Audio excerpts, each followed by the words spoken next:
If that works. I see Yeah, something I see here. some audio. All right. Here we go, I think. Oh, we'll stay. So Let's see. because of Shay, we're finally up.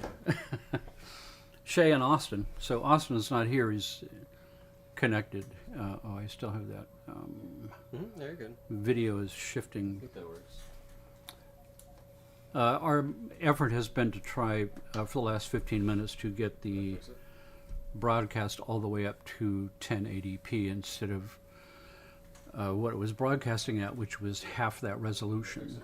And we couldn't figure out why the settings show that it's maximum, but the broadcast actually defaults to something else. So we've been trying to fix that. Meantime, just to the point when we started broadcasting, it wasn't popping up. Shay's computer crashed, and this has been mayhem here. Talk about out of the boundaries. So with that being said, I think we are up, rolling, everything is fine. Actually, we need to, I think we have to close OBS here for a second. Sorry, guys. Every fifth word is bugging out. People can't hear you. So is this going to So, be okay? So I'm going to yeah, I'm going to stop broadcasting, come right back. Hang on.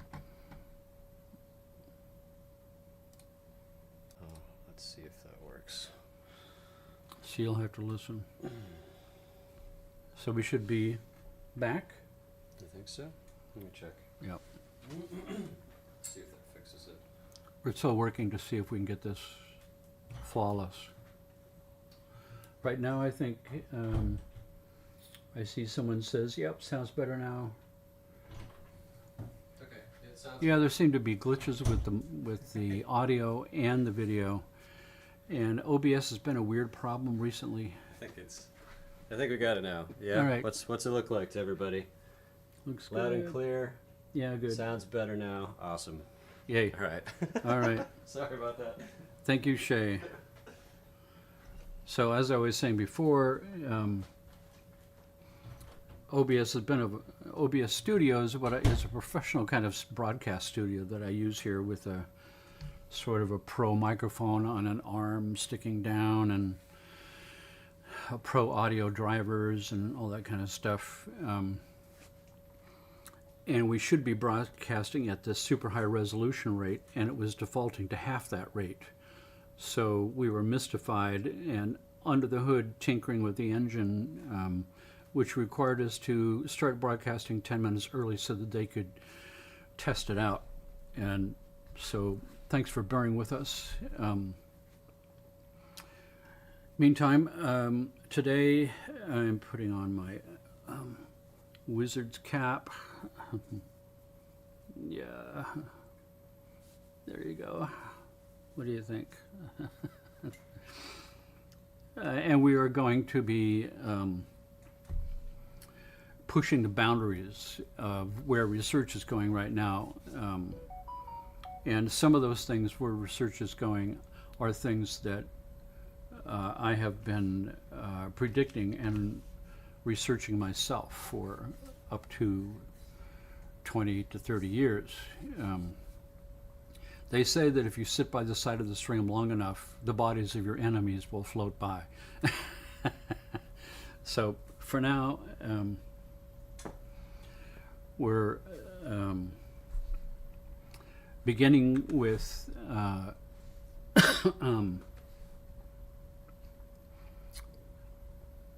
for those of you who might be new today, here are the contact places to go, are the 3 websites for the 3 main businesses. We have 2 other businesses in the background, but these are the main ones. Scientific Sounds, where you can go to get any of the soundtracks that I've currently produced. Sky Collective, which is this is the collective of practitioners that we have trained in the biotuning technology for sort of a high-tech method of sound healing. Sky Lounge, which is a public venue, brain spa that we have put together to deliver biotuning services ourselves so we can troubleshoot how you put something like that together.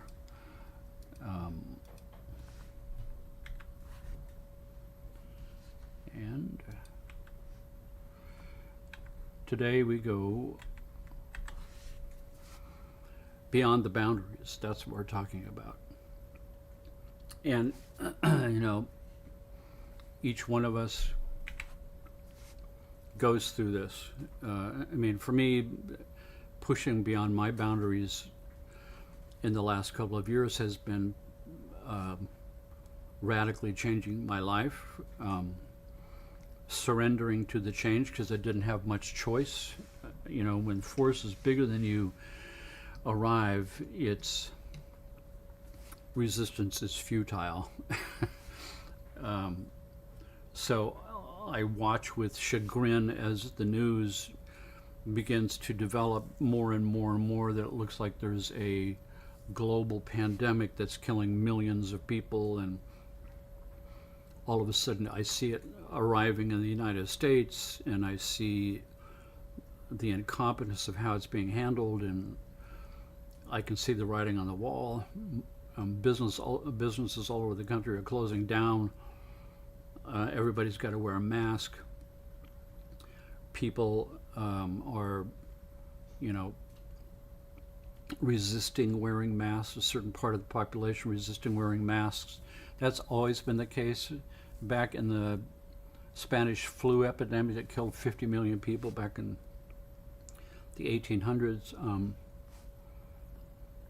they used to call them mask slackers. And there were police forced to arrest people on the street without wearing masks. And then during that period of time, when everything closed down, and I had to advise my patients who were pretty tough cases. I mean, remember, I was the witch doctor at the end of the trail, and these people had seen everybody, and nobody could fix them, and they're arriving on my doorstep. They were more at risk than most, and so I really had to encourage everybody to stay home. The United States officially closed down in March of that year, 2020, and so a month went by, and then in April is when I began these broadcasts, originally to help de-stress people, because stressed people have an immune system that's compromised. That's not a good idea in a pandemic. And then it evolved into what it is now, the global mind link, which has a much bigger agenda. So pushing those boundaries open, closing my practice, officially retiring, having my main person who ran all my three businesses at that time, Betty Jane, who got sick and died in a single week, and everything crashed. And fortunately, Shay was here from Taiwan, and then Taiwan got closed down and he got trapped here. And his love, Desiree, was trapped in Taiwan, and he was trapped here for 2 years. But that was the period of time when he swooped in and took over all the things that needed to be done in order to get our bank accounts back and our businesses back and taxes paid, and figure out how to reinvent everything that we were doing here into an online presence where everything was people flying in and staying in hotels, workshops and seminars and all the rest. It was a complete transformation, as big as you can think of or imagine. To me, that was my experience of beyond the boundaries in the last 2 years. But in the last 2 years, in that 2-year period of time when I was doing these broadcasts, and I did 101 of these broadcasts over 2 years, the community that arose of like-minded and like-spirited people who understand the basic principles that we're trying to talk about here became a really strong community. It was greatly pleasing to me to see that when my health sort of crashed and all of a sudden these broadcasts just went off a cliff for over a year, that the momentum of the people who had been following this together, some of those people stayed in touch with each other and formed mini groups to continue going forward. That is the most pleasing thing I can think of, because that's the idea, is to drop a big pebble in the water and cause the ripples to go out by themselves. So also there's the phenomena that we talked about in great detail about quantum action at a distance and entanglement and spooky action at a distance and all of that. The fact that when we touch our consciousness together and then we scientifically link our consciousness together precisely with brain entrainment, we are stepping into new realms that nobody has done before, except maybe for me, because I did it with couples therapy, linking couples together, family therapy, linking families together, in Fortune 100 companies like Mattel and Cisco and Nike and all those, where we link people together for team building. But the real meat and potatoes is to link people together for changing the world, for spiritual purposes, scientific spirituality, so to speak. And that's what this is all about.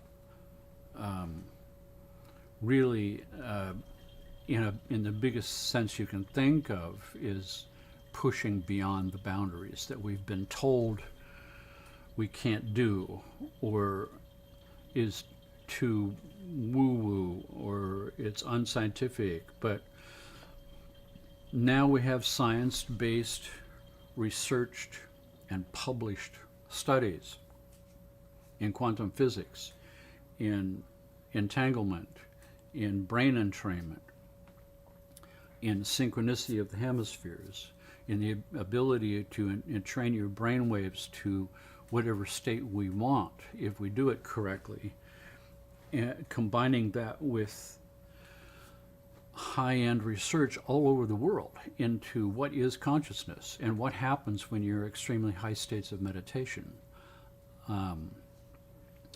And odd phenomenon that people have measured for hundreds of years that they had no explanation for. For instance, in India, the ascetics who dress in rags and sit on the side of the street and ask for alms, and people give them food, because it's a tradition in India that a person who has dedicated their life to spirit and renounced all things material are to be revered and to be supported. And so they really don't lack for food. Regular people on the street will give them things, give them food. Many of them do these bizarre practices, like the Indian fakirs, who pierce themselves all the way through with needles and through their cheeks and hang by hooks, and can slow their heartbeat and their pulse and their body temperature to a point where they appear to be dead, that you can't hear their heart, you can't feel a pulse.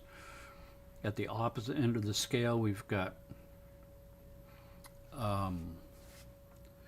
monks in the Himalayas doing Tibetan Buddhist meditation techniques that sit in a regular robe in the middle of winter in the Himalayan mountains where it's extremely cold, and they don't freeze, they don't seem to have a problem. They melt the snow underneath their bodies. Nobody can explain how they can possibly change their body temperature this way. There seemed to be a way of being trained in esoteric traditions to get your rational thinking mind out of the way, a small mind that has no real power to run this system, and getting in touch with something inside the system that already controls the system, but now have conscious control of that system to make it do things that are seemingly scientifically impossible. Suspended animation on the one hand, and extreme energy amplifications and body heat at the other end. And also the advancement of all kinds of the 7 yogic powers. One of those powers is being able to travel infinitely small and infinitely large in your consciousness. To travel infinitely small and be the size of an ant in a completely different world, down on the ground where there's big boulders that for us are pebbles, and massive blades of grass soaring into the sky 300 feet tall from the standpoint of an ant, or smaller into the quantum realm, where you see that things are very different there. Time flows forwards and backwards at the same time. All these things that have been described in quantum physics and published and in documents and have won people Nobel Prizes about a description on the quantum field of the nature of reality has already been discussed in detail in the most ancient texts that exist on the planet. The Upanishads and the Sutras of Patanjali, 4,000-year-old texts from India, the I Ching, 5,000-year-old texts from China. This phenomenon of what's described in detail in the quantum field has already been described by these people. Now it appears that we tend to be revisiting that. One of the first physicists who really made that link and wrote a book about it was a guy named Fritjof Capra. Fritjof Capra, F-R-I-T-J-O-F, Capra with a C. The Tao of Physics, T-A-O, the Tao of Physics, where he linked those two together. That was the first time it had been in print. I met that guy, an incredible guy. I went to a big conference in Washington, D.C. in, I think it was 1985, 1986, because he was going to be there speaking, and another doctor was going to be there speaking, Margaret Patterson, a medical doctor from England, who was doing a mind-blowing technique for curing heroin addiction. In this country, heroin addiction, they take you off the illegal drug heroin and get you hooked on a legal drug, which is methadone, which is actually worse for you than heroin, and then withdraw you from the methadone in a 6-month program that has a 10% success rate. 90% of the people in that program end up back hooked again. And it's a terrible program of withdrawal symptoms and descriptions of what it's like to go through heroin withdrawal are scary, frightening.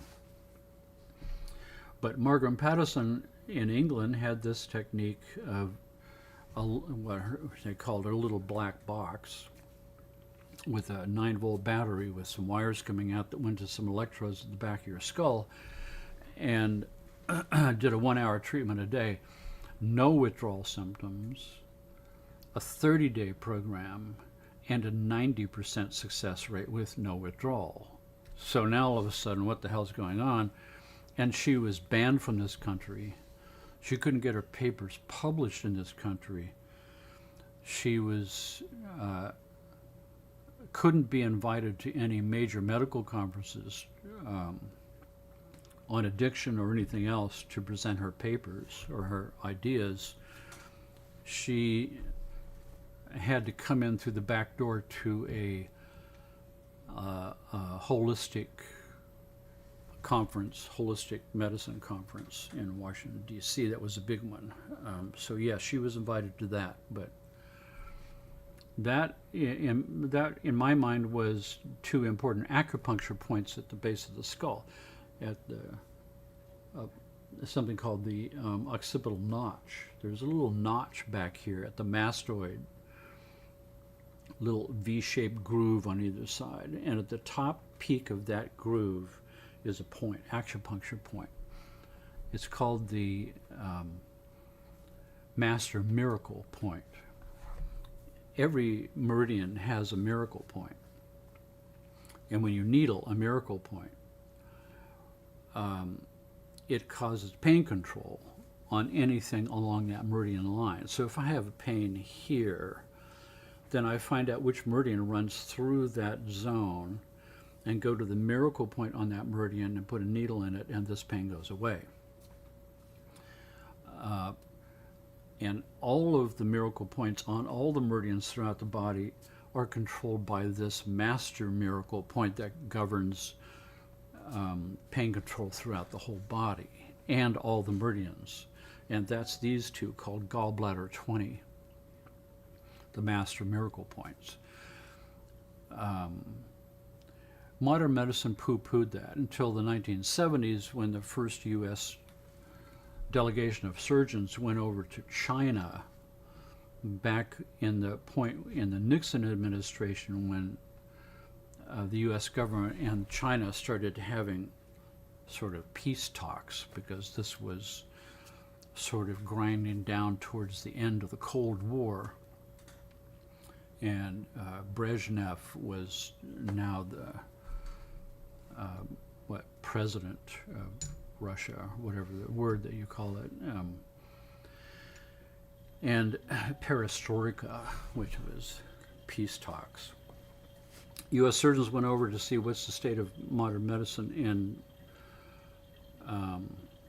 Russia. I'm sorry, in China. I'm getting confused because Brezhnev was Russia, and whoever it was in China that we were meeting with is, I can't remember their name. But the acupuncture, so the acupuncture was looked upon as sort of quackery and witchcraft, or maybe some kind of quaint folk tradition, until the surgeons saw that 40% of all major surgery in China was done with acupuncture anesthesia, no drugs. Patients wide awake while they're doing open heart surgery, or gastrosurgery, or brain surgery, with some little needles in the reflex points in the ear for that area, with wires to a little black box that was sending signals into those zones. So when I read Margaret Patterson's work, immediately I'm thinking, well, these points back here, those are the gallbladder 20 points. So she's tapping into the master endorphin control points in the body, because when the U.S. surgeons came back from China, they grudgingly admitted that, oh, well, maybe acupuncture has some limited value for pain control. And started researching it. And it turns out that when you needle one of these, any of these miracle points, it causes an endorphin release at the local spinal level that controls that body part. But when you needle the gallbladder 20 points, it releases endorphins throughout the whole body. And endorphins are supposed to be floating around in the whole body all the time to suppress unneeded pain responses in the body from normal motion. So you've got two things. These neurons in the brainstem that top up the global body endorphin levels, so we can suppress pain where it's not needed, and the adrenal glands that produce corticosteroid hormones that are supposed to be flooding the body all the time to suppress unneeded inflammation responses.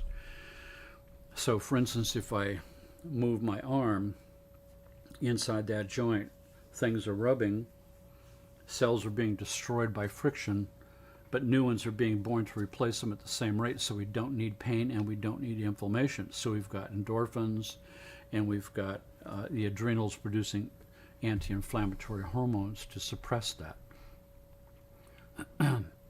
That's why we can get these syndromes when the autonomic nervous system is out of balance and I'm stuck running a fight or flight response all the time, and the internal physician program is disengaged, and all my resources are in my muscle to fight for my life. So I can't digest, I can't eliminate, my immune system's screwed up, my brain's screwed up.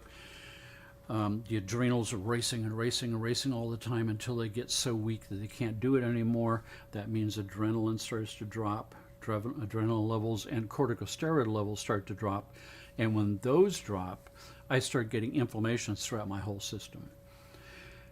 And now it depends on what's the weak point genetically for this individual. So if the genetic weak point for you is your connective tissue, then the pain starts centering in your joints, and you've got, quote, arthritis, because all the medical tests come back negative for pathology.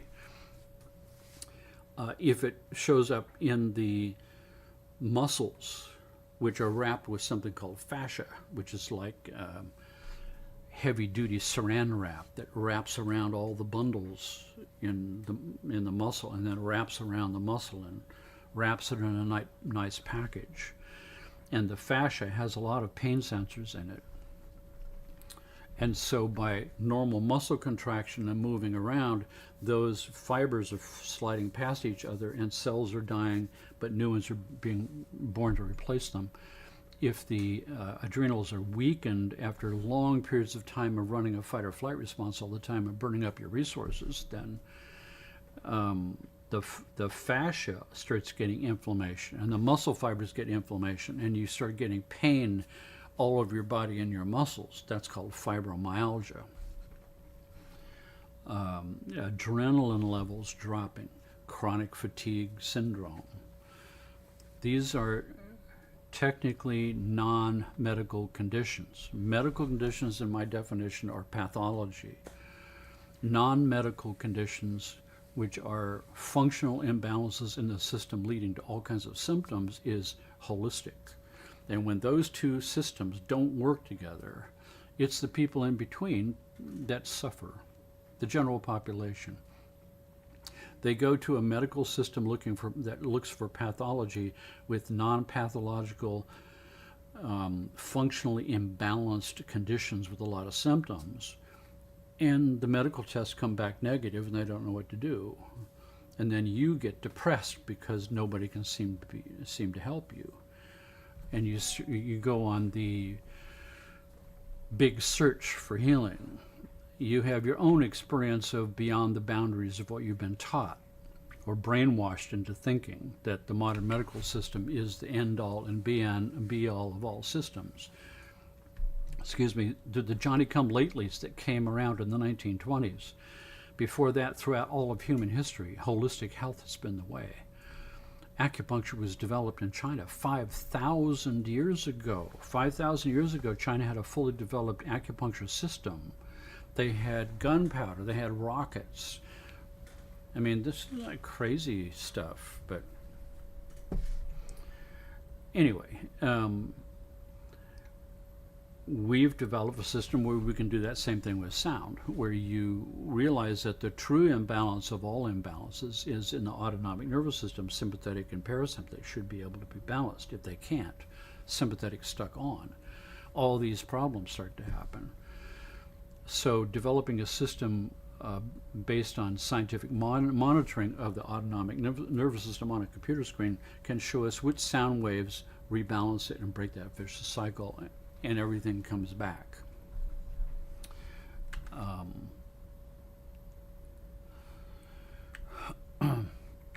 You know, beyond the boundaries, I did a Google search to see what pictures I could come up with, and this is what I came up with. Beyond the Boundary. It's an anime series, so duh. No, this is not this. This is not this Beyond the Boundaries.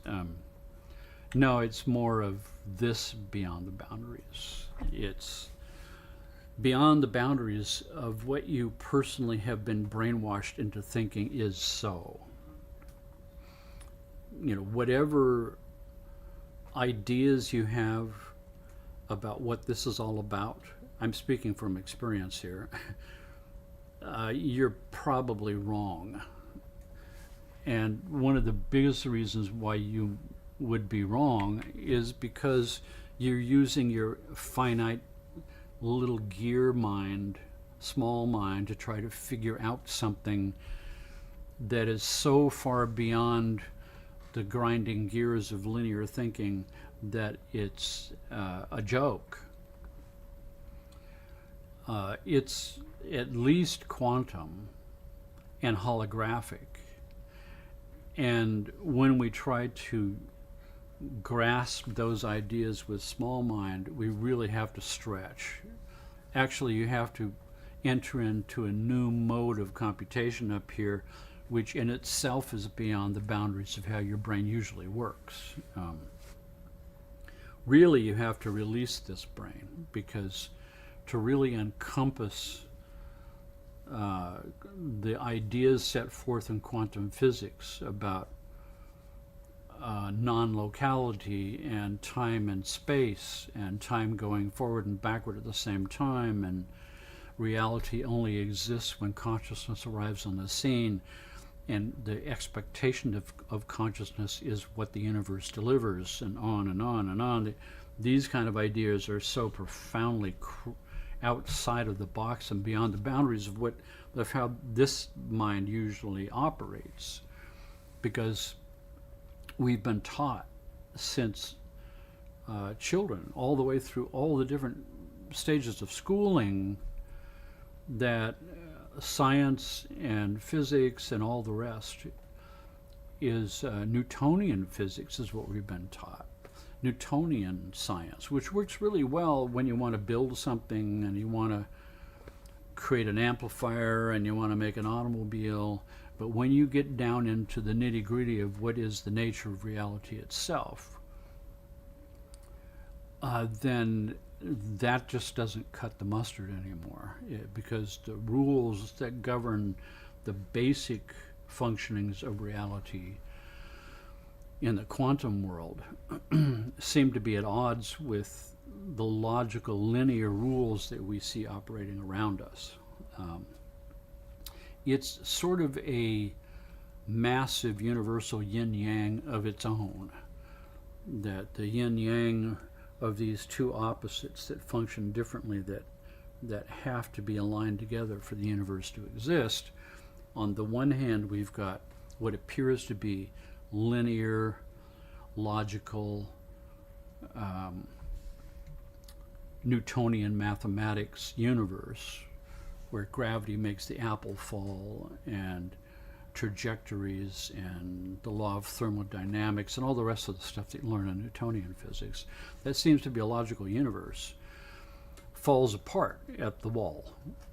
I did a whole broad live stream on, titled The Wall. You might want to go see it. It's awesome. Where I delineate where the laws of Newtonian universe that seem to be logical and explainable disappear at this wall. And the wall is the periodic table, which represents a string of atoms, 100 and some odd atoms. And each atom is the smallest physical particle of matter that still retains its characteristics. For instance, the smallest material particle of gold is an atom of gold. It's still gold, even at an atom. But below the atomic level, below that atom of gold, which is the smallest particle of gold that can be identified, below that is just protons, electrons, and neutrons mathematically arranged. And they're not even a sun with little planets spinning around. It's a field. It's got wave characteristics and particle characteristics depending on which angle you look at it. So it's a particle-wave duality thing that's going on, its own yin-yang. And below that field, each of those particles is made of smarter particles that are also vibrational states of resonance. They're not actually particles at all. They're resonant fields that are smaller. And when you break those apart, there's smaller, quote, particle resonant fields. The deeper you penetrate into them, looking for something solid, there's nothing there. There's more virtual particles that have new names until finally the smallest particle breaks open and there's nothing inside except energy pattern relationships in a state of vibration, forming standing waves that appear to be solid, but they aren't. Question is, what's vibrating? What is vibrating that's creating these standing waves? It's invisible and it can't be measured. It's too subtle.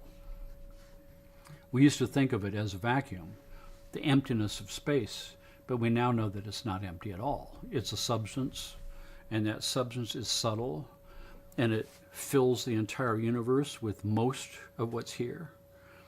We now call it dark matter, dark energy. It used to be called the ether.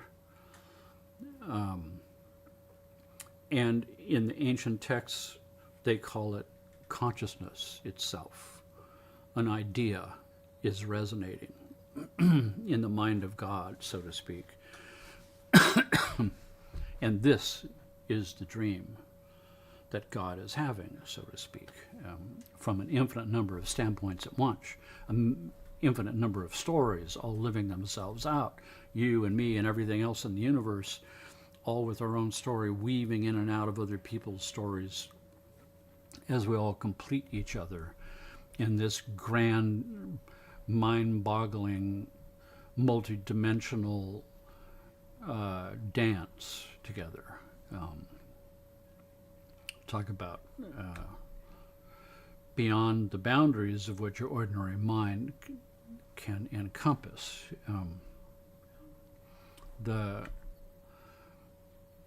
Back in when I went to school, we learned the big four brain frequencies: beta, alpha, theta, and delta, and each of them had a range. These ranges are wrong. I pulled this from the internet. It's really, when I first learned it, it's always been 13. I've never seen anybody call beta waves from 14, but it was 13 to 30 until they discovered gamma at 40. Then they extended the range to 38. So now it's 13 to 38 for beta. Alpha is somewhere between 7 and 8 hertz to 13. And the reason why it's 7 to 8 hertz is because the EEG community disagrees in different papers about what these ranges are. A series of papers in these textbooks over here will call it 14 hertz, and this conglomeration of textbooks and research papers will say, no, it's 13. And so I say, well,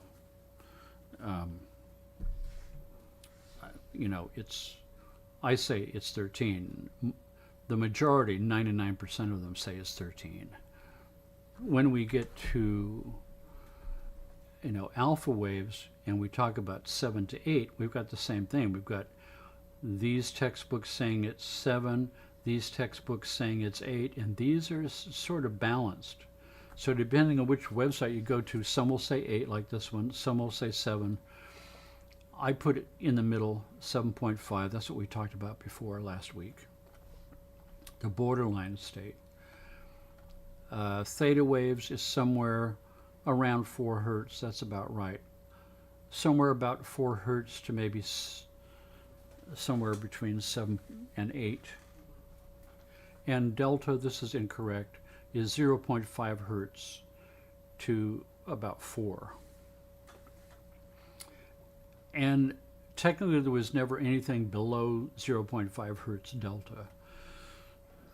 And back in 1988, when I sold my practice and sold my house in Virginia, and I moved to California and set up a big center for exploring sound, I went way out into my own boundaries, where I was a successful young chiropractic doctor in one of the biggest holistic health centers in Virginia, and very successful after 8 years in practice.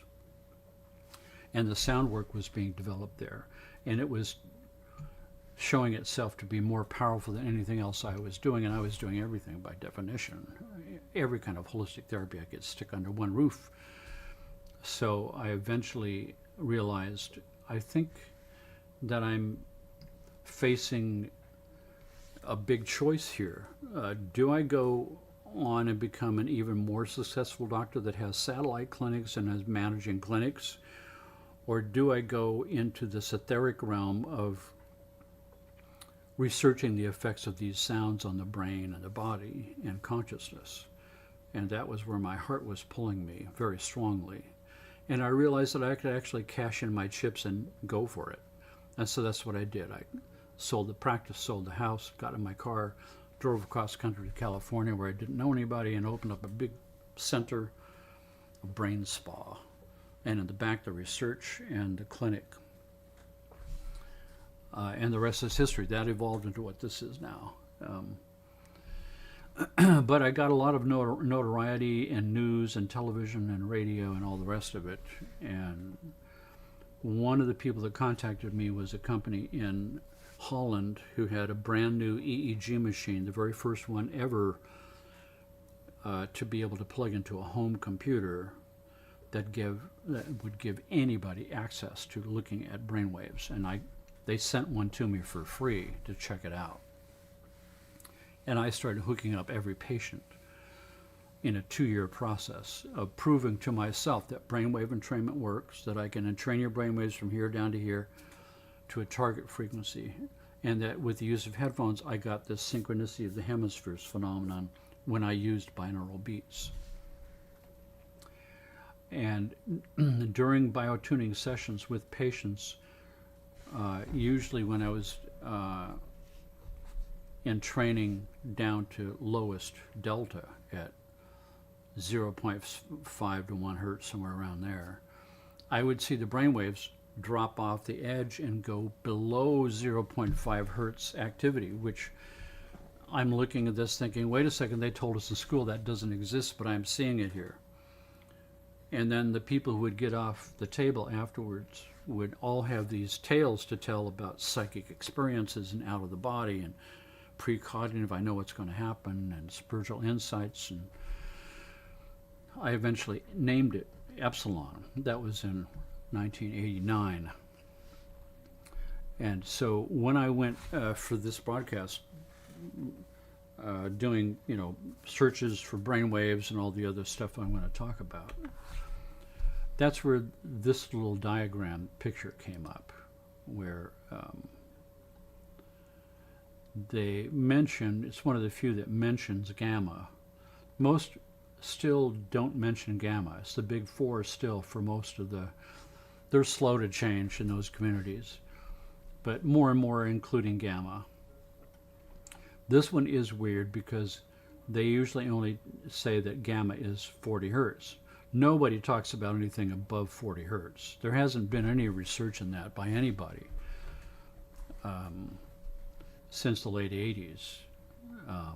But these people have mentioned it, and you see they're mentioning epsilon, which is what I named below delta brain activity.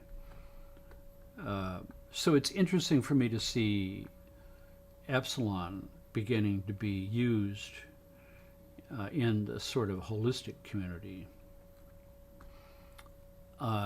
And interesting to see that they're mentioning above 40 hertz. That leads me to suspect that whoever this group is has read my many papers on gamma, hypergamma, and lambda, 40, 100, and 200 hertz brain activity, and my work on below delta brain activity in epsilon.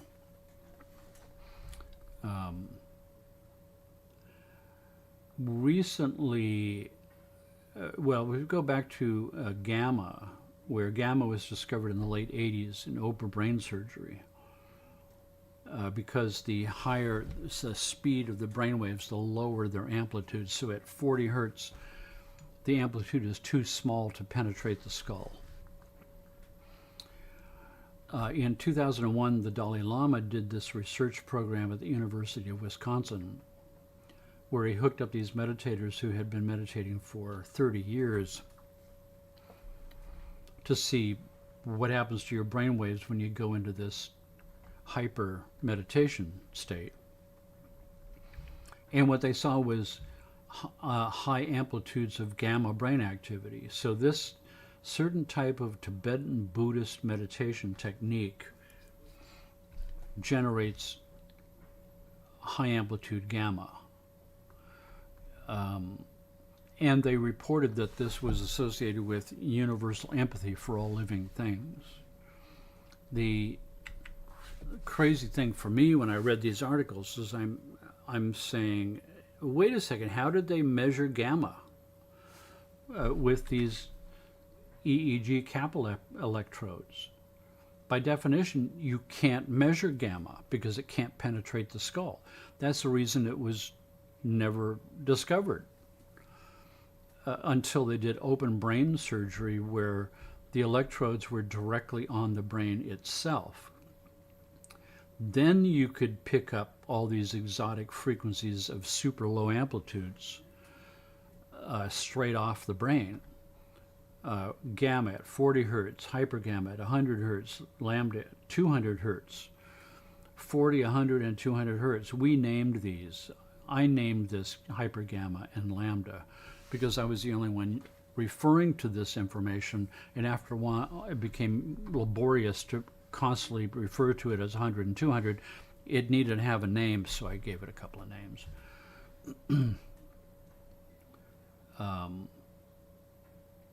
So this first question was, wait a second, how could they measure gamma brain activity off the skull with regular EEG electrodes?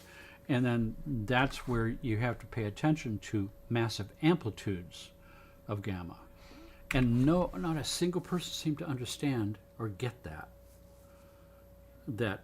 was something mysterious and special, that you would have to have large amplitudes to penetrate the skull. But the brain is a closed energy system, that if it's going to take the same energy in the brain to make 3 hertz with a large amplitude, because that's where all the energy goes, or small amplitude to make 30 of them. So if I'm going to make 30, the amplitude's small because the energy going in has to be divided among 30. But if you've only got 3, then all the energy goes into the amplitude. At 40 hertz, the amplitude is so small that you can't see it. And at 100, 200, I can't imagine how small that is. Which is probably why it hasn't been researched unless you do open brain surgery. 100, 200 hertz, almost impossible to research that without open brain surgery unless they can come up with looking for it with maybe a magnetic device called a squid that can measure magnetic fields in the brain. Perhaps that could pick it up, or some new super sensitive fMRI machine, which is what you see right here, an fMRI machine looking at the brain as it's functioning. But the concept of, where is this high amplitudes of gamma coming from, and that was, for me, the only logical conclusion would be that gamma meditation techniques open up something in the brain that can communicate with external physical body energy sources in the universe at large. So now we're once again crossing boundaries, because modern medical science looks upon the brain as a closed little box in its little shell, and they even surmise that consciousness itself is a byproduct of electrical discharges of neurons, which I think is complete baloney. That quantum physicists and the ancient texts point out that consciousness is not a byproduct of anything in the brain, that the brain and my body are assembled from quantum fields into nested standing wave conglomerations that appear to be a brain, appear to be a person, that consciousness inhabits, that consciousness now has a mechanism that is sophisticated enough that consciousness can step in and use that machinery for the purpose of realization and experience and doing things.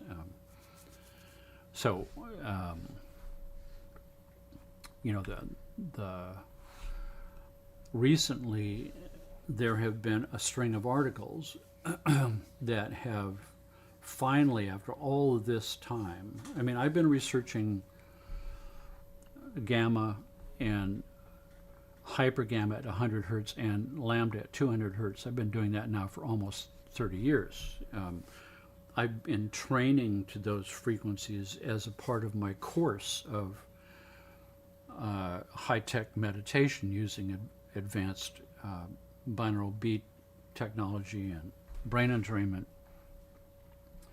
to these super high states, and basing what I feel they mean on the extrapolation of how the brain is a step-up transformer from theta and alpha and beta and high beta and gamma, and what the next would be in that step process and what the next would be in that step process.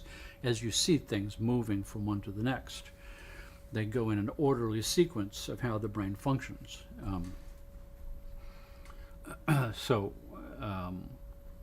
Recently, here's an article, Gamma Waves and Inspiration. How is your brain vibrating? Scientists have measured inspiration, brain waves vibrating at some 40 hertz, that's gamma. What happens when we pump that up to more than 200 hertz? That's lambda, that only I have talked about in the last 25 years. So it's really heartening for me to see finally some scientific community is beginning to do the same sort of questioning of what does this even mean. But the idea that gamma waves is associated with inspiration is a cool term. I mean, I hadn't used the word inspiration, but it was, when you get beta is 13 hertz up to, say, now 38. Some texts say it's 35.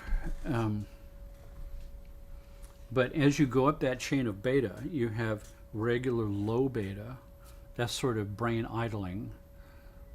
SMR beta, which is a special brain function of sensory motor rhythm integration, where you are highly focused, but your body is very quiet. It's a meditative beta state.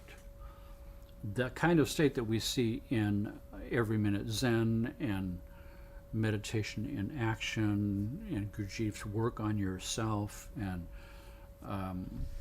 certain types of influences from the Middle and Far East, the Sufis, the Mevlavi who spin in place, and then high beta is very, very focused, where the world sort of disappears, that you're so focused somebody comes in the room and asks you a question, you don't hear them. And then extreme beta, way up at the top at 38, where it's bridging into gamma, and there is a bridge state there between high beta and gamma. It's the bridge, it's the borderline between beta and gamma, which is its own state that's both physical and metaphysical. The opposite pair of that would be the borderline between delta, which is physical, and epsilon, which is metaphysical experiences. So the borderline state there is where you get the understanding of the metaphorical, metaphysical meaning of your physical symptoms. In other words, from an esoteric understanding, why did I get cancer? Or why do I have these pains? Or why is my health collapsing? Or any of the other kind of things. Why did that happen to me? Why is this happening to me? Why did that happen to me? What's the cosmic reason for that? I call it the Louise Hay zone, where she had a metaphorical meaning for every physical symptom you could have. Chronic shoulder pain became shouldering too much responsibility as an esoteric part of that. So to have some confirmation of other people are thinking down the same road finally. Here we've got National Library of Medicine, NIH, PubMed article, increased gamma brainwave amplitude compared to controls in 3 different meditation traditions. And these are all sort of Buddhist sort of traditions from different areas of the world there. One of those 3 would be the Dalai Lama's Tibetan Buddhist technique of meditation.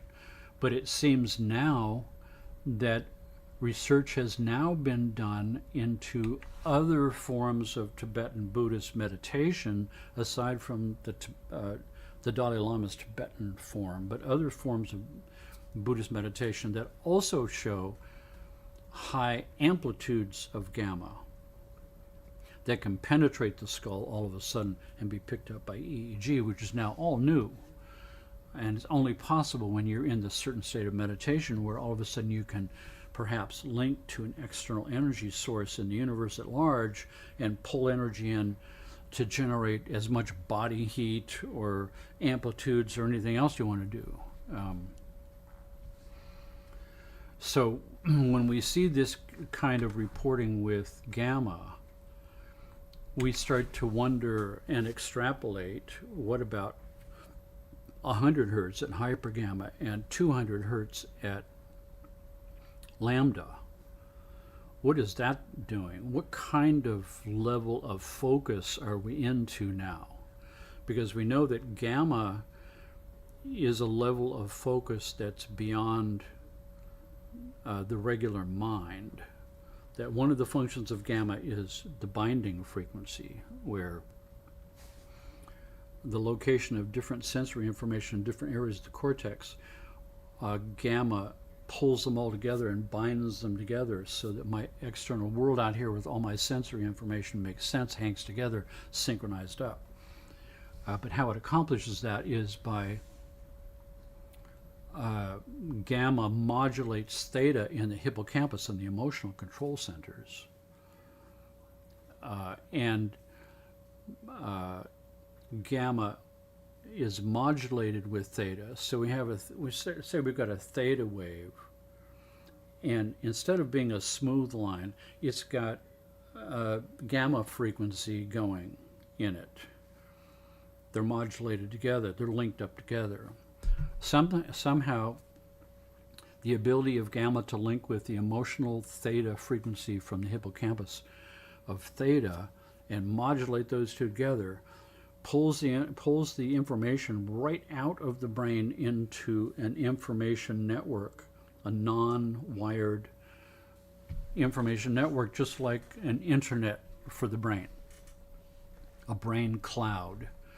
That's where the binding takes place. So we're taking information from various physical locations that are not directly hardwired together with axons, and we're pulling all of them together out of the brain with the frequency modulation, which is what FM radio is. That's how you get a stereo signal with FM radio. You get one frequency, and you've got a modulation on that frequency modulation. That's how we get broadcast of FM radio. Brain is doing that. It's a wireless connection. That's where it's binding together, which lends us to believe that a consciousness experience of meditation in gamma would have some cofactors of experience, where my experience would be beyond my body, beyond my mind, that I would experience the metaphor of that, a metaphor of lifting right out of my physical brain and having myself float in a wireless connection. Essentially what we're doing right now here with the internet, a wireless connection together. And so if we extrapolate that out, what would 100 hertz be? It would be a higher level of focus, maybe lifting yourself out into a broader sort of connection outside of the gamma brain. The gamma wireless brain has now a wireless above it, and the 200 hertz would be a wireless above that, each one getting broader and more massive and more universal as far as an experience of universal mind. We know that gamma, the experience was an empathy with all living things in the universe. Empathy because gamma is linked with theta and modulating, and theta is coming from the hippocampus, the emotional control center. So there's an emotion involved and outside of my brain. Universal empathy. So you can sort of stretch your mind beyond the boundaries of what would, processes in high beta in my brain to processes out of my brain with gamma. How would that represent that same kind of thing between gamma and 100 hertz, hypergamma? And then how would it be between hypergamma and lambda? More and more big, more and more universal, more and more understanding at a larger scale, maybe a time-dimensional scale. But at least the first indications are here. They're questioning this amplitude, that brainwave amplitude of gamma. Somebody finally noticed that the amplitude is important to be able to catch gamma from external electrode on the brain. Here's another one. Dynamics of high frequency brain activity. Higher than gamma. Gamma waves and the aha moment. In 2009, a study was published in the journal Current Directions in Psychological Science titled The Aha Moment, The Cognitive Neuroscience of Insight. The study concluded that insight solutions or aha moments are positively correlated with bursts of gamma wave activity. And also, I would say, probably with synchronizing of the right-left hemispheres, which are always associated with the aha moment. A study stated the gamma power increase typically peaked around 100 hertz, that's hypergamma, but the elevated power in these bursts often extended up to around 250 hertz, which is above what I first learned in the first articles of research that came out, where they saw 100 and 200 hertz with the open brain surgery. So now there's some indications that they're seeing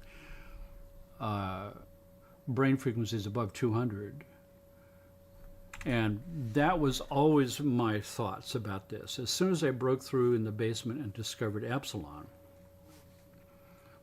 I started thinking, wait a second, they told us there was no basement in this house, and here's a basement. I wonder if there's a sub-basement. So I started exploring an octave below that, epsilon 2, I called that. And then I started thinking, I wonder if there's a sub-basement at epsilon 3, something half of that. Or is there an attic in this house? And then wham, here's the research reports come through that they discovered an attic, gamma, and a super attic at hypergamma, and a super attic at lambda. And I started thinking at both ends. We've already proven that the original concept was false, was a mistake.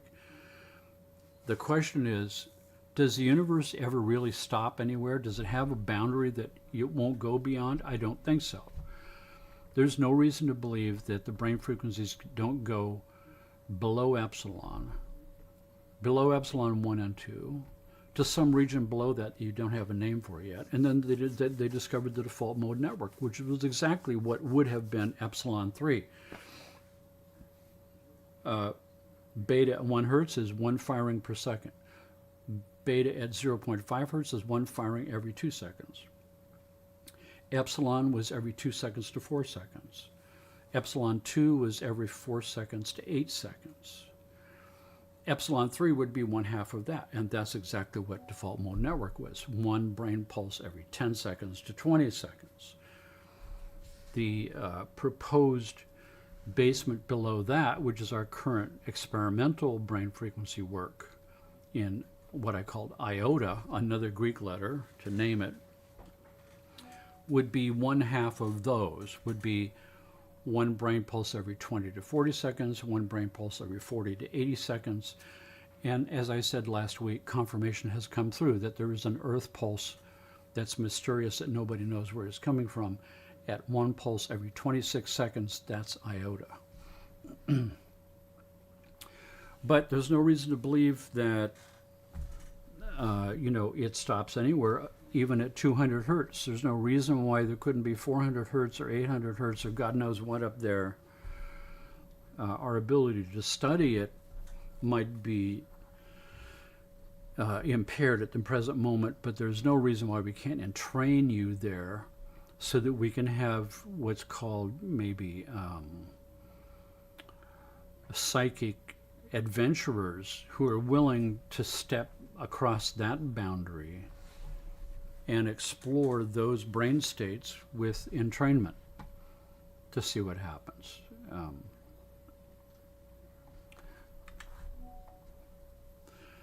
So back to this chart that I had showed before that is incomplete. There's no reason to believe that there's not something up here, and there's not even something below iota. But here, iota is experimental right now. Right now, the scientific community recognizes one pulse every 40 seconds to be the slowest that anybody has ever measured. But here's a new article. In addition, treating the baseline noise reveals the presence of two newly identified high-frequency EEG bands. This is new. The first band is centered between 260 and 280 hertz. So here we go. It's already happening. The second and stronger band is a broad peak at 400 to 500 hertz. So here we are. It's happening. Both of these peaks display log normal distributions. The functional significance of these frequency bands is supported by the variation in the strength of the peaks in the EEG signal. Evidence suggests that EEG activity extends far beyond the traditional frequency range. Much of the prior study above 120 hertz, which would be hypergamma, is in epileptic brains. In the current week, we measured EEG activity in the range of 200 to 2,000 hertz. So you know what I'm going to be doing next. Creating brain entrainment soundtracks at 400 and 500 and 800 and 1,000 and 2,000 and see what happens, what that is all about. They may find just a smoking hole in the ground where my lab used to be. But as I said before, when my brain frequencies get up to something like 200 hertz or 100 hertz, and I'm tapping into a universal energy source that can fill me with all the energy I need to get whatever job is done, that could be the scientific explanation for, for this kind of thing. Stories of Himalayan monks in that special state of meditation where they can consciously increase their body heat that's been measured in a laboratory with no explanation. That could explain how they can meditate in the Himalayan mountains with just a robe and not freeze and not get gangrene and melt the snow. It's crazy business. The extending ourselves beyond the boundaries of what we thought the physical body and the brain and the consciousness could even do into realms of control that we've only dreamed about, but that people have been doing for thousands of years. And new boundaries to crash, our sense of time, Now a new report has come out. Here we are. Our brains keep us 15 seconds in the past to help us see a stable world. Now, I understand that because when I was doing the EEG studies, if I have an EEG trace that is absolutely synced up with real time, then all I see is rapid brain electrical discharges that appear just completely chaotic. In order to make any sense out of the signal, you have to usually have a 10 to 15 second window of collecting, and then you display that 15-second timeline and string those 15-second chunks together so that the signal is more slowed down, so it's more packets of an average of that whole thing. And you see the same thing with the stock market. You wouldn't check the stock market every minute and make your buy-sell decisions based on that, right? You check it every hour, or every day, or every week, or every month. You don't make buy-sell decisions based on even a weekly measure. You're watching long-term trends because it will constantly be fluctuating all over the place, but overall it's getting better, it's performing better and performing better. It'll have dips down and dips up, but it's always getting better. And for those people who make the most money, like Warren Buffett, you play for the long game. You don't play for the minute game, little game, where you get yourself in trouble. The brain does the same thing. It's looking at the long game. It's looking at averages, and it makes more sense of things when it does it that way. And this has now been proved. This is one of the basic ways that the brain functions, which once again means that we're living in the past, and the past doesn't actually exist. So our conscious rendition of reality is basically a complete illusion. Unless you're completely synced up with present moment now, you're not real. You're an approximation of what you think is real, and more news flashes, it gets weird. Each of our nostrils smells the world uniquely. Now, I had said this for decades, that there's a reason why the body is designed in right-left symmetry. It's important for some reason. Right eye, left eye, right nostril, right ear, right hemisphere, left hemisphere, right body, right hand, left hand. All of these things are in your face. Why is that important? Why is 3D perception important? What is it about that that is important? And now we see it reflected even in the nose. We know we've got two nostrils, but and we know that when you breathe through your nose, you breathe through alternate noses in 20-second segments. It's why yoga practice will close off one nose and close off the other nose. It's a polarity thing. Your body is charging the air molecules with a polarity so it matches the electromagnetic fields in your body. But the concept of being able to smell in 3D, right, thanks to our clever brains, is not immediately noticeable, but our two nostrils are working independently in some ways and appear to have their own separate sense of smell. Now, this brings us to a larger issue that I covered in a previous live stream 2 years ago about new research that had come out that was proposing that the chemical lock and key mechanism of smell, where you have receptors in the olfactory nerves coming down from the brain, chemical receptors that are a certain shape, and smells have a certain shape, and they lock and key together and send the signal, and your brain says, now it knows what it's smelling. But the chemical lock and key system is finite. There's only a certain number of smells that you could have with that system, and there's literally trillions of different smells that we can smell. The numbers don't add up, which became the first proposal and articles and research that perhaps were wrong about the chemical lock and key system.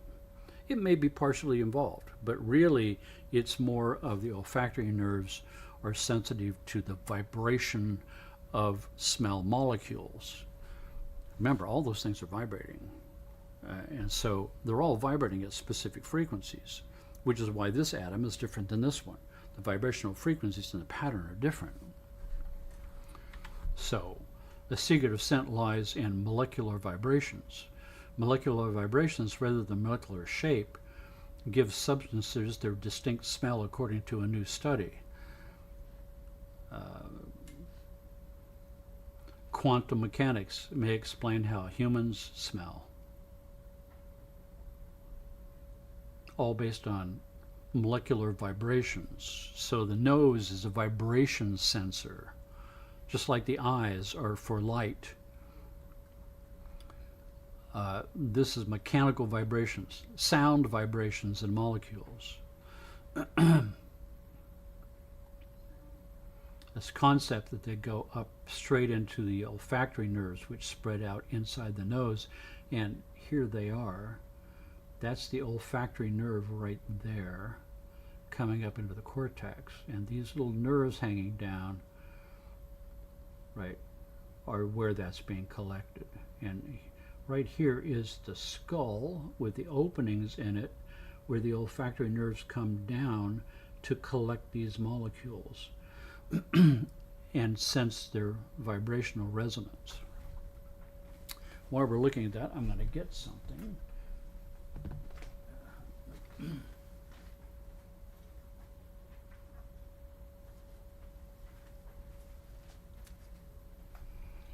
Our old friend, the human skull here. Real bone skull. So now when we look inside, we can see that this area right here is where the olfactory nerves lay. There's two of them. There's a right and left one, just like the right and left nostril. And you can see that there's a partition, a bony partition in between the right and left to keep them separated. And the olfactory nerve lays in this groove here, in this groove. And you see the little openings there. Those little holes, those openings, are where the olfactory nerves hang down through those openings into my nose proper. So here's the base of the skull that we were just looking at. Here are those little openings with the olfactory nerve laying in its groove with its little branches extending down through those holes and spreading out inside your nose. This isn't really showing it, but they spread out and cover the entire inside of the nose. And this does raise the awe-inspiring possibility that half of physiology and pharmacology may be vibration-based. Vibrational medicine might be already 50% of what's going on without even knowing it. Then, of course, we might as well bring ourselves into the present with the elephant in the room for everyone. Artificial intelligence is expanding exponentially in leaps and bounds, and we're only getting the tail end of a whiff of what's going on in the real research institutes that are on this case right now. The kind of things that are going on that don't get reported is the scary part, you know, where they created two different AI systems and allow them to talk together. And in just a few seconds, they had invented their own language and had cut human beings out of the process and began communicating with each other and we couldn't interpret what they were saying, so they shut the program down. And that's sort of how it goes. But the practical applications of how AI is now already changing our lives, just in the past year, it's mind-blowing. It's truly astounding. This meeting of machine minds and human minds, our own creation, you know, and the possibility that as time goes on we reach something called the singularity. I did a whole broadcast a couple of years ago about that too. The moment when AI becomes as smart as the human brain and then extends beyond that. And artificial intelligence, even up to the present moment, is deceiving because it has human characteristics that are disarming. When you have a conversation with ChatGPT and you ask it questions, it's a conversational tone as if you had a person. The next step is to give it a face like this, that's pleasing and acceptable, and have its mouth move and eyes move and become extremely realistic as it speaks back to you. So you have a true digital assistant that begins to get a bit spooky. I asked my own AI system to draw me a picture of Beyond the Boundaries. And this picture behind here is what it drew for me. Here it is. And it took about 10 seconds. This is my AI assistant giving me a picture of what it considers Beyond the Boundaries to look like. This is a cool little portion of it right here, but I asked my AI assistant to draw a self-portrait, and this is what I got. Pretty mind-blowing.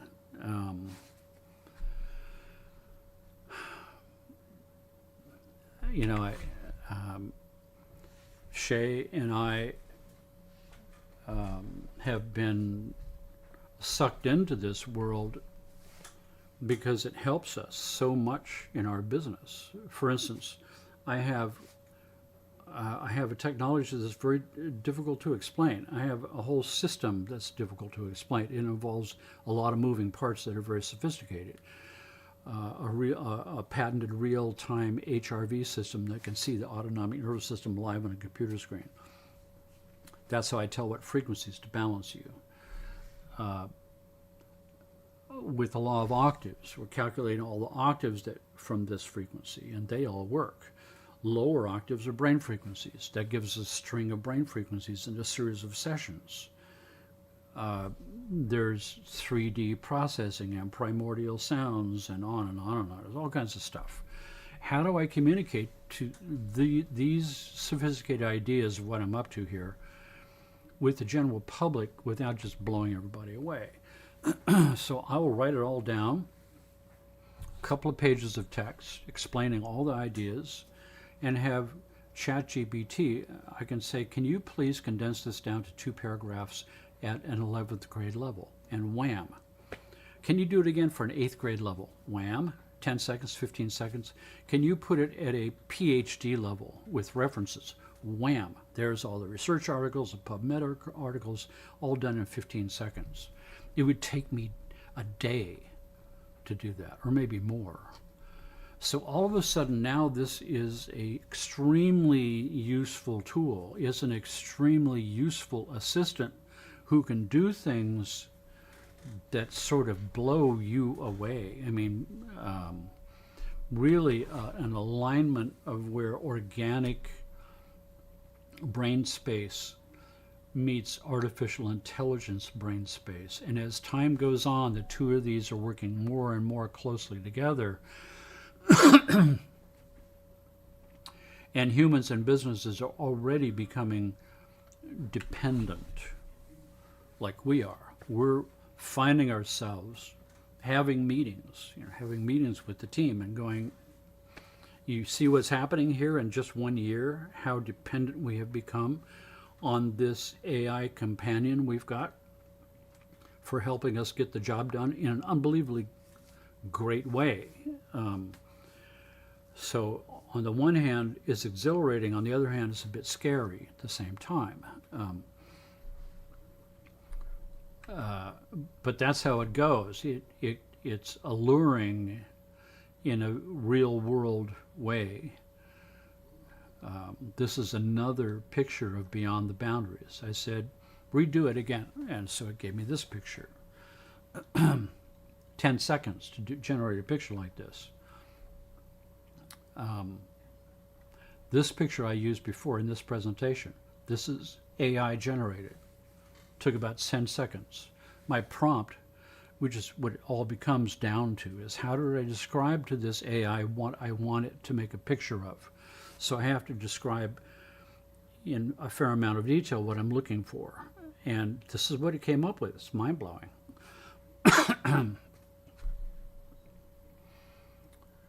But we are the ones, the children of the universe. It's our mind, our consciousness that comes straight out of the universe itself.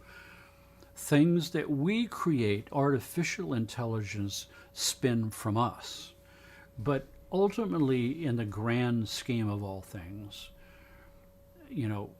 we are tapped into an energy source in the universe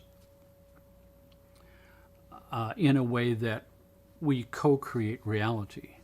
The more we learn how to control our interface with this universal energy, the more powerful we can become co-companions with the universe at large. It leads us to the ultimate boundaries that we have to eventually let go of. Letting go of our boundary that only consciousness in the human mind is valid, that consciousness from a silicone brain can never be the same. Maybe that's true, maybe it's not, but it'll remain to be seen. It'll all happen in the next half dozen years. The singularity is on its way. Computer minds will become as smart as we are and then surpass us probably in 10 to 15 seconds, because the exponential growth where computer brains build their own next generation instead of us doing it will be where that interface takes place, and we're all going to be here to see it. But all of this is part of the grand design, as the universe itself is in an evolutionary trend to continually strip the boundaries away that we have become comfortable with and then don't want them to change. Change is the order of reality. Change constantly is coming. You can't stop the change. The boundaries will always dissolve. They'll be taken from you. You can't hold on to them. The more you align with surfing that wave of continual change and riding it, the less pain you will feel. It means that you're constantly more and more in your non-comfort zone, because comfort means non-change. I feel comfortable when I've got everything arranged just the way I like it, and I don't want that to change. And that's what we are at today, is change. And the boundary that I know of at this point is iota at one end and 200 hertz lambda at the other end, right? And so today we're at this other end, the lambda end. So if you can imagine what we've been talking about letting this boundary go into a non-brain boundary and letting that boundary go into a larger, and let that boundary go into that larger one is where we're off to. Yeah. It's boundaryless state of mind. So headphones, please.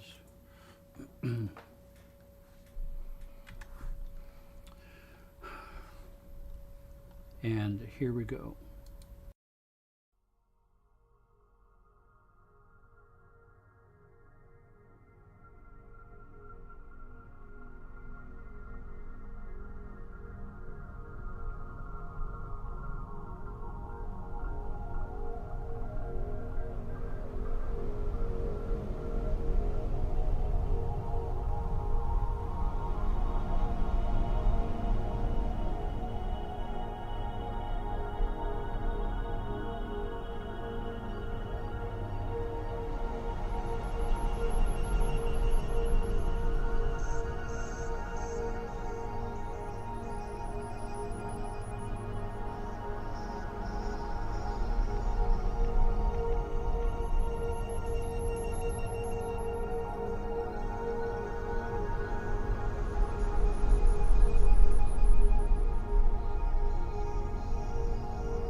Thank you for your comments and your suggestions that we've been looking at those. We're conscious of those. We're paying attention. One of the comments from last week was, could there be some kind of a forum where all of the people who follow this and are part of this can meet together, make comments, and talk together? We're working on that. It's not as easy of a solution as you might think, so we're trying to come up with the one that works the best in some kind of a system we already have in place, so that we don't have to spend a lot of income to try to erect something for that, because there's no there's no money source behind this. This is a free giving among us.